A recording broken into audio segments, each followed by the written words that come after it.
Mərkəzi Bank hazırda Yaxın Şərqdə İran ətrafında baş verən hadisələri izləyir.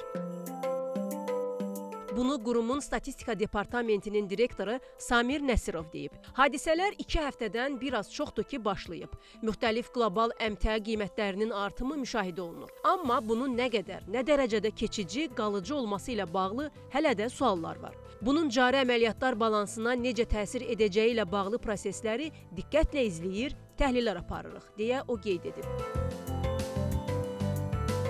Samir Nəsirovun sözlərinə görə Azərbaycanın ötən il üzrə qeyri-neft sektoruna birbaşa investisiyalar 6,1% artaraq 1 milyard 441 milyon dollar təşkil edib. Mərkəzi Bank rəsmisi ötən il Azərbaycan iqtisadiyyatına cəlb olunmuş birbaşa xarici investisiyalardan da danışıb.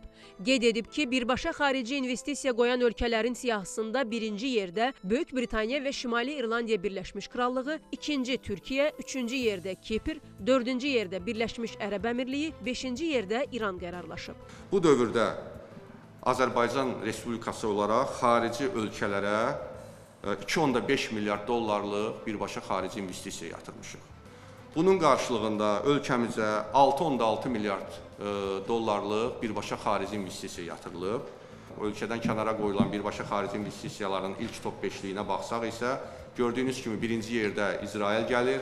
Ötən il Azərbaycana xaricdən 1 milyard 177 milyon ABŞ dolları köçürülüb. Bu isə 2024-cü illə müqayisədə 8,7% çoxdur. Ölkədən çıxan pul baratlarının həcmi isə keçən ilin müvafiq dövrünə nisbətən azalmışdır. Təxminən 4,1% və 505 milyon dollar təşkil etmişdir. Ölkəyə daxil olan pul baratlarının həcminə görə birinci yerdə Rusiya Federasiyası, məbləğlər artıq sizlərə paylanır. İkinci yerdə Türkiyə, üçüncü Birləşmiş Ştatlar, dördüncü yerdə Gürcüstan və beşinci yerdə Birləşmiş Krallıqdır. Azərbaycandan xaricə köçürülən pul baratlarının həcminə görə, yəni 505 milyonun bölgüsünə baxsaq isə birinci Türkiyə, ikinci Birləşmiş Ştatlar, növbəti yerləri Rusiya Federasiyası, Birləşmiş Krallıq və Gürcüstan tutur. Ötən il Azərbaycan qazının ixrac olunmuş 1000 kub metri 289 dollar təşkil edib. Bu isə əvvəlki illərlə müqayisədə 5,5% artım deməkdir, deyə Mərkəzi Bank rəsmisi bildirib. Şəhla Poladova, Namiq Hüsiyev, Kəmal Əlmuradova, Xəzər xəbər.